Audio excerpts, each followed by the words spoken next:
అందరికీ నమస్కారం. దైవ చింతన కలిగిన ప్రతి ఒక్కరికి ఆహ్వానం అనమాట ఇదే. సో మనం ఎన్నో రకాల జ్యోతిష్యులను చూస్తూ ఉంటాం. కొంతమంది చేయి చూసి జాతకం చెప్తూ ఉంటారు, కొంతమంది ముఖం చూసి, కొంతమంది జస్ట్ మన వాయిస్ విని కూడా చెప్తూ ఉంటారు, కొంతమంది అయితే రాశి ఫలాలు చెప్తూ ఉంటారు, వాటిని నమ్ముతూ ఉంటారు. బట్ మనతో పాటు ప్రముఖ జ్యోతిష్య రత్న, జ్యోతిష్య బ్రహ్మ అవార్డు గ్రహీత శ్రీధర్ గురూజీ ఉన్నారనమాట. ఆయన ఎలా చెప్తారు అసలు జాతకం అనేది, దేన్ని బేస్ చేసుకుని చెప్తారు? మ్యాక్సిమం 70% ఒక మనిషి జీవితం మొత్తం దీని మీదే ఆధారపడి ఉంటుందని చెప్తున్నారు. అదేంటో ఆ చార్ట్ ఏంటో ఇప్పుడే చూద్దాం లైవ్. నమస్తే గురూజీ. నమస్తే. సో ఏంటి ఇప్పుడు అంటే నేను రాశి ఫలాలు వింటూ ఉంటాను. బేసికల్లీ ఇప్పుడు మనం 140 కోట్ల మంది ఎంతో మంది ఉన్నారండి మన భారతదేశంలో. 160 కోట్ల ఒకవేళ 120 అనుకుంటే 12 రాశుల కింద డివైడ్ చేసుకుంటే 10 కోట్ల మందికి ఒకే రాశి ఫలం ఉంటుంది. బట్ నాది కన్య రాశే, నాతో పాటు ఇంకొక కన్య రాశి వ్యక్తి పెద్ద పొలిటీషియన్ అవ్వచ్చు, ఇంకొకడు మొత్తం అడుక్కులు తింటూ ఉండొచ్చు. సో రకరకాల లైఫ్ స్టైల్స్ ఉన్నాయి. బట్ సేమ్ రాశి ప్రతి ఒక్కరిది. రాశి ఫలాలు చెప్పినప్పుడు ఒకటే చెప్తారు, బట్ మీరు మాత్రం లగ్నం బేస్ చేసుకుని చెప్తారు. అసలు రీజన్ ఏంటి దానికి? రీజన్ అని ఏం లేదండి, చిన్న లాజిక్. ఇప్పుడు ఇది లగ్న కుండలండి. చెక్కల చరాచరి సృష్టి జీవి మొత్తం, ఏ జీవి అయినా ఈ 12 రాసులలోనే, ఈ 12 లగ్నాలలోనే తిరగాలి. ఏదైనా మనం మనసులం కాబట్టి, మనకు మైండ్ సెట్ బాగా పెరిగింది కాబట్టి, మన జ్ఞానం పెరిగింది కాబట్టి ఇవి చూసుకోగలుగుతుంది. ముస్లిం కావచ్చు, క్రిస్టియన్ కావచ్చు, ఎవరైనా కూడా ఒక మనిషే కాబట్టి వాళ్ళ లగ్న చాట్ అంతా ఇక్కడనే తిరుగుతూ ఉంటుంది. కానీ ఈ రాశి మాత్రం చెప్పేటప్పుడు ఏంటంటే చంద్రుణ్ణి అనుసరించి చెప్తారు. కాబట్టి ఏలినాటి శని అని కొందరు చెప్తారు, అర్ధాష్టమ శని అని కొందరు చెప్తారు,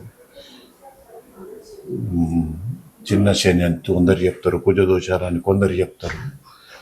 కాబట్టి ఇది పూర్తిగా ప్రపంచానికి సంబంధించి వస్తూ ఉంటుందండి. చరాచర సృష్టికి సంబంధించి వస్తూ ఉంటుంది. అందులో మనం ఒక ఆవగింజంత కాబట్టి మనకు కూడా ఒక 15% వర్తిస్తుందండి, అంతే. ఇప్పుడు 7th హౌస్ అండి. 7th హౌస్ అయితే ఇది భార్య స్థానం అంటారండి. ఓన్లీ భార్య తరపున చుట్టాలు. అర్థమైందా? ఈ యొక్క జాతకునికి ఇది భార్య స్థానం అంటారు. భార్యతోని ఏ విధంగా మసులుకుంటాడు, పిల్లలతోని ఏ విధంగా మసులుకుంటాడు, వీళ్ళిద్దరు అన్యోన్యత ఎలా ఉంటుంది, భార్య అన్యోన్యత ఎలా ఉంటుంది, భర్త అన్యోన్యత. ఇప్పుడు ఈ యొక్క లగ్న జాతకాన్ని చూస్తే ఇక్కడ భార్య జాతకం కూడా వచ్చేస్తుందండి. ఓకే ఓకే, అర్థమైందా? ఇప్పుడు ఈ భార్య భర్తలు ఇద్దరు చూడని అవసరం లేదు. ఇక్కడ ఈ జాతకాన్ని ఒక్కదాన్ని చూస్తే ఇక్కడ భార్య జాతకం కూడా ఫుల్ పేజ్ వచ్చేస్తుంది మనకు. ఇక్కడ సేమ్ యాజ్ ఇట్ ఈస్ విన్నావా, ప్లస్ 25 డిగ్రీలు ప్లస్ ఉన్నది అనుకోండి, విన్నావా, ఈ భార్య స్థానం మంచి యోగ స్థానం అయి ఉంటుంది. అంటే భర్తకు, పిల్లలకు, అత్తామామలకు అందరికీ అనుకువగా, అందరి నోట్ల నాలుక లెక్క, అందరినీ ఒక తన బంధువుల లెక్క, అందరినీ ఒక కలుపుకుంటా పోకుంటా వాళ్ళ ఇంటికి, వాళ్ళ కుటుంబానికి, వాళ్ళ సంసారానికి, వాళ్ళ భర్తకు, వాళ్ళ సర్కిల్ అందరికీ నోట్ల నాలుక లెక్క ఉండి ఇంటికి లక్ష్మి ఇల్లాలు అంటారు కదా, ఆ విధంగా ముందుకు సాగుకుంటూ వాళ్ళ జీవితం హ్యాపీగా సాగిపోతూ ఉంటుంది. బై మిస్టేక్ ఇక్కడ -25 degrees ఉన్నది అనుకోండి, ఇక్కడ ఈ స్థానం బలమైన పడుతుందండి. అంటే ఈ అబ్బాయి, ఈ జాతకుడు పెళ్లి చేసుకునేటప్పుడే ఈ అమ్మాయికి ఇష్టం లేని పెళ్లి అన్నట్టు. లేదు, ఆ అబ్బాయికి కూడా ఇష్టం లేకుండానే వాళ్ళ ఎవరో బలవంతం మీద పెళ్లి చేసుకుంటాం. అర్థమైందా? దోషాల గురించి మనం తర్వాత మాట్లాడదాం. చేసుకుంటా ఉంటాడు కాబట్టి ఈ కలిసి ఉండడం కూడా ఏదో పేరుకు. రైలు పట్టాలు ఉంటాయి చూసారా, రైలు పట్టాలు ఆకాశం భూమి ఉంటుంది. ఆకాశం అంతా ఇట్లుంటదండి, భూమి అంతా ఇట్లుంటది. విన్నావా? మనం ఇక్కడ నిలబడి చూస్తే ఆకాశం భూమి కలిసినట్టే ఉంటుంది, కానీ ఎప్పుడు కలవదండి. కలుస్తుందా? హలో. కలవదు. ఇప్పుడు వీళ్ళని చూస్తే కూడా ఏ జనాలైనా, ఏ ఏ బంధువులైనా, ఏ చుట్టాలైనా, ఏ సర్కిల్ అయినా కూడా వీళ్ళని చూస్తే చాలా అన్యోన్య దంపత్యం అనుకుంటారు. కానీ వీళ్ళ మధ్యలోకి పోయి ఒక 2-3 నెలలు కనుక గడిపి చూస్తే వీళ్ళ మధ్యలో ఇంత దూరం ఉన్నదనే విషయం తెలుస్తుంది. ఇంకా నీచంగా ఉన్నదనుకో, వాళ్ళు తిట్టుకోవడం, కొట్టుకోవడం, గొడవలు అవుతాయి. ఇంకా నీచంగా ఉన్నాయి అనుకో, విడిపోతారు. విడిపోయినాక కూడా మళ్ళీ మంచి జీవితాన్ని అనుభవిస్తారా? అట్లా అనుభవించరు. కాబట్టి ఈ జాతకాలు ఇలా ఉన్నప్పుడే వీళ్ళది ఏంది, ఈ ప్లస్ను మనం మైనస్ ఎట్లా చేసుకోవాలి అనేది భార్యాభర్తలకు ఇద్దరికి ఉండాలండి. ఇద్దరికి ఉన్నప్పుడే వీళ్ళ దానిలో ఎక్కడ లోపాలు వస్తున్నాయి అనే దాన్ని కరెక్ట్ జ్యోతిష్యుడిని సంప్రదిస్తే కరెక్ట్ వాళ్ళకి ఎగ్జిట్ ఇస్తారండి. ఈ సమస్యల నుంచి బయటపడతారు. సో ఎగ్జాంపుల్ ఏంటంటే, ఇప్పుడు కొంతమంది ఉన్నారు, పెద్ద పెద్ద ఆర్టిస్టులు కూడా ఉన్నారు, సీనియర్ ఆర్టిస్టులు, వాళ్ళు 4-5 పెళ్ళిళ్ళు. జస్ట్ జనరల్ గా చెప్తున్నాను అంటే అక్కడ మనిషి లోపం కాదు, మన జీవితంలో ఆల్రెడీ ఒక వ్యక్తి జాతక లోపం అంటే మల్టిపుల్ టైమ్స్ ఫెయిల్ అవుతున్నారంటే. మనిషి రవి అనేవాడు ఒక రవి అనేది ఒక తేజస్సు గ్రహం. ఒక మాట మీద, ఒక నిలకడ మీద ఉండే వ్యక్తి. అర్థమైందా? అలాంటి వ్యక్తి ఒకరు అబద్ధాన్ని కానీ ఒకరికి నష్టం చేసే వ్యక్తి కానీ కాదు. ఇంకోళ్ళు నష్టం చేస్తున్నా చూస్తూ ఊరుకునే వ్యక్తి కాదు. ఎందుకంటే రవి అందరికీ ఒకటే రకమైన సూర్యరశ్మిని ఇస్తాడు. అవునా కాదు? ఎండలకు పోతే ఎవరైనా మాడాల్సిందే. అది ధనవంతుడా, పేదోడా, సినిమా యాక్టరా, కూలోడా కాదు. కాబట్టి ఇక్కడ రవి ఉన్నాడు కాబట్టి ఆయన కర్తవ్యం ఏంటిది, అక్కడ అన్యాయం జరుగుతుంటే ఆపాల్సిందే. అది ప్లస్లు ఉంటాయి, మైనస్లు ఉంటే న్యూట్రల్ అయిపోతాడు. ఇంత మంచివానికి కూడా ఇక్కడ ఈ 7వ స్థానం చెడిపోయిందంటే ఈ కష్టాలు తప్పు.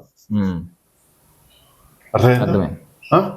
కొలు ఇదే అమ్మాయిది అనుకో జాతకం, ఈ అమ్మాయికి కూడా, ఇంత మంచి అమ్మాయికి కూడా ఇదే లగ్నం 7వ స్థానం మిస్ అయింది అనుకో, ఆ అమ్మాయికి కూడా కష్టాలు తప్పు. ఉద్యోగ స్థానం బాగుంటుంది, అన్నదమ్ములు బాగుంటారు, తల్లి బాగుంటుంది, ఆస్తులు బాగుంటాయి. కానీ వీళ్ళిద్దరికి వచ్చేసరికి భార్యాభర్తల లోపం, అన్యోన్యత లోపిస్తుంది. లోపించి ఒకరినొకరు చేసుకోవడం, మనశ్శాంతి లేని జీవితాన్ని గడుపుతాం. మనశ్శాంతి లేని జీవితం వాళ్ళ వల్ల పిల్లలకు మనశ్శాంతి ఉండదు, వాళ్లకు మనశ్శాంతి ఉండదు. మంచి తిండి తినలేరు, మంచి నిద్ర పోలేరు, ఈ విధమైన యాంగ్జైటీలు తెచ్చుకుంటా ఉంటారు, మనసు అంతా ఖరాబ్ చేసుకుంటా ఉంటారు. అట్లా అంటే ఇప్పుడు ఎగ్జాంపుల్ ఒకటి అడుగుతున్నానండి. ఇప్పుడు ఇది అబ్బాయి జాతకం అనుకోండి, ఫర్ సపోజ్ అబ్బాయి జాతకంలో ఇది వీక్ ఉంది, అవును, ఆ భార్యకి ఇది ఈ జాతకం. బట్ అమ్మాయి చేసుకున్న అమ్మాయికి ఇది బాగానే ఉంది, బలంగానే ఉంది. సో వీళ్ళిద్దరు చేసుకున్నారు. అట్లుండదండి, ఇట్లుండదు. నేనేమంటున్నా అంటే, ఇప్పుడు ఇది అబ్బాయి జాతకం, ఓకేనా? మీరు అన్నట్టు మీరు చెప్పే క్వశ్చన్ నాకు అర్థమైంది. ఇప్పుడు ఇది అబ్బాయి జాతకం అయినప్పుడు, ఇది అబ్బాయి జాతకం ఇక్కడ వీక్ ఉన్నది, కానీ అమ్మాయి జాతకం ఉంటే ఇది బలంగా ఉన్నది అని చెప్పి నువ్వు అంటావు. అయితే ఇక్కడ ఒక దేవుడి యొక్క సృష్టి రహస్యాన్ని నువ్వు ఇక్కడ ఒకటి అబ్జర్వ్ చేస్తలేవండి.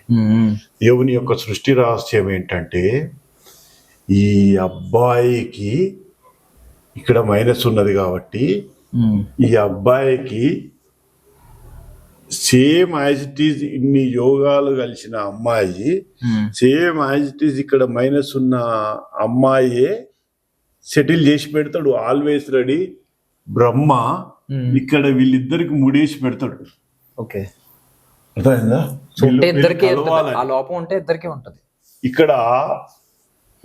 ఇక్కడ మైనస్, అబ్బాయికి -25 ఉన్నప్పుడు అమ్మాయికి కూడా -23 అని ఉంటుంది.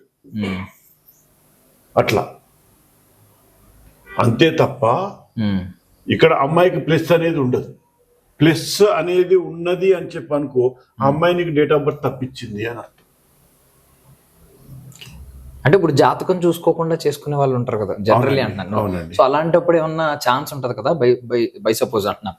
సో అలాంటప్పుడు విడిపోయినప్పుడు ఆ అమ్మాయి మళ్ళీ ఇంకొక అబ్బాయిని, కరెక్ట్ అయిన అబ్బాయిని పెళ్లి చేసుకున్నప్పుడు ఆ అమ్మాయి జాతకం బాగానే ఉంటుంది.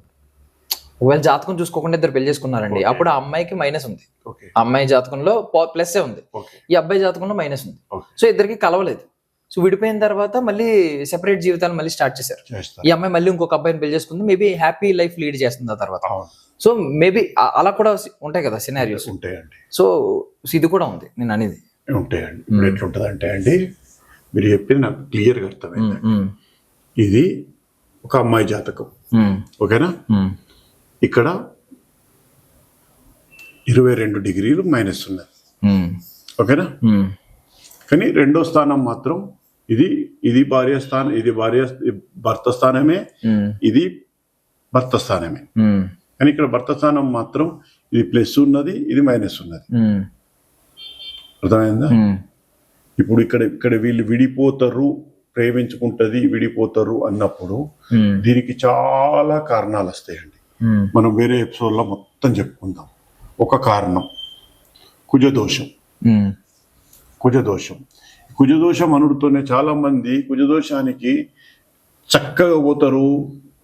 కాళహస్తికి పోయి ఒక అయ్యగారి దగ్గరికి పోయి ఒక హోమం చేయించుకొని కుజునికి కందులు ఏదో దానం ఇచ్చేసి మాకు అయిపోయిందని చెప్పి పెళ్ళిళ్ళు పెట్టుకుంటారు, అయిపోతుందండి. అది కాదండి. ఇక్కడ ఒక చిన్న విషయాన్ని మీరు మర్చిపోవద్దండి.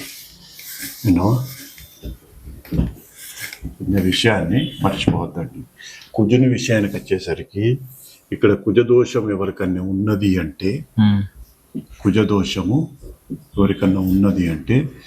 ఇది 32 రకాలు ఉంటుందండి. 32 రకాలు ఉంటుంది. ఒక్కొక్కరికి ఒక్కొక్క రకం. కొందరికి ఒకటే రకం దోషాలు 2 రకాల దోషాలు ఉంటాయి. ఇందులో ఒక 11 రకాలు చెట్టుకు తాలి కట్టించేటివి ఉంటాయి. అదేవిధంగా ఒక 11 రకాలు జీవాలకు తాలి కట్టించి ఉంటాయి. జీవాలంటే ఏదో జీవాలు కాదండి, చిన్న గొర్రె పిల్లనో, మేక పిల్లనో, కోడి పిల్లనో, ఈ విధంగా. ఇందులో కొన్ని ఒక 5 నపుంసకులతో చేసేటివి ఉంటాయండి. ఈ విధంగా 32 రకాల కుజదోషం ఉంటుంది. దీన్ని ఏది అని ఐడెంటిఫై చేసినప్పుడే ఈ కుజదోషానికి పరిపూర్ణమైన విముక్తి లభిస్తుందండి. పరిపూర్ణమైన విముక్తి లభించినప్పుడు ఆ అమ్మాయి ఇక్కడ విడిపోయినా కూడా ఈ కుజదోషాన్ని గనక కరెక్ట్ బేస్ లో చూసి ఇది చేసుకొని గనక ఇంకో అబ్బాయిని చేసుకున్నది అనుకో, ఈ అమ్మాయి ఈ మైనస్ అనేది న్యూట్రల్ అయిపోయి ఇంకో అబ్బాయితోని హ్యాపీగా లైఫ్ లీడ్ చేస్తూ ఉంటుందండి. అర్థమైందా? అదొక గుణపాఠం లెక్క గుర్తుండిపోతుంది. ఇప్పుడు వచ్చే వాళ్ళతో చాలా జాగ్రత్తగా న్యూట్రల్ గా మంచిగా వెళ్ళిపోతా ఉంటుంది. ఎందుకంటే ఇక్కడ కుజదోషాన్ని హ్యాపీగా అది వాళ్ళు అది చేసుకున్నారు. ఇక్కడ ఇది ఒకటే రకమైన దోషం కాదండి. దిల్లా మన 30-40 రకాల దోషాలు ఉంటాయండి. షష్టాష్టక దోషాలని, రాహుకేతు దోషాలు కూడా 27 రకాలు ఉంటాయి. దాన్ని కూడా నేను ఎలా చేయాలో నెక్స్ట్ ఎపిసోడ్లో చెప్తానండి. కాబట్టి ఒక రకం దోషం అనేది ఉండదండి. మనిషికి ఒక రకమైన ప్రాబ్లం ఉండదు. మీ ఇంట్లో 4 ఉన్నారు, 4 రకాల మనస్తత్వం. అలాంటిది ప్రపంచంలో ఎంతమంది ఉన్నారు? ఒక్కల మనస్తత్వానికి ఒకళ్ళ కుదురుతుందా? కాబట్టి అందుకే నేను ఎప్పుడైనా కూడా లగ్నాన్ని బేస్ చేసుకుని పోతా ఉంటా. విన్నావా? మీరు ఇందాక సినిమా యాక్టర్లండి, వాళ్ళు చాలా పెద్దోళ్ళండి, వీళ్ళు చిన్నోళ్ళండి. జాతకంలో పెద్ద చిన్న అనేది ఏం లేదండి. జాతకంలో ఆడ మగ ఈ 2 ఉంటాయి. విన్నావా? ఆకాశం, భూమి, పంచభూతాలు, ఇంతే. మన మనసులోకి వచ్చేసరికి, గ్రాచారానికి వచ్చేసరికి ఆడ మగ అనే జాతకాలే తప్ప ఇక్కడ సీఎం ఉన్నాడా, అక్కడ పిఎం ఉన్నాడా, ఇక్కడ పెద్ద హీరో ఉన్నాడా, ఇక్కడ వీళ్ళు ఉన్నారా, ఇక్కడ ధనవంతులు బీదోళ్ళు అని కాదండి.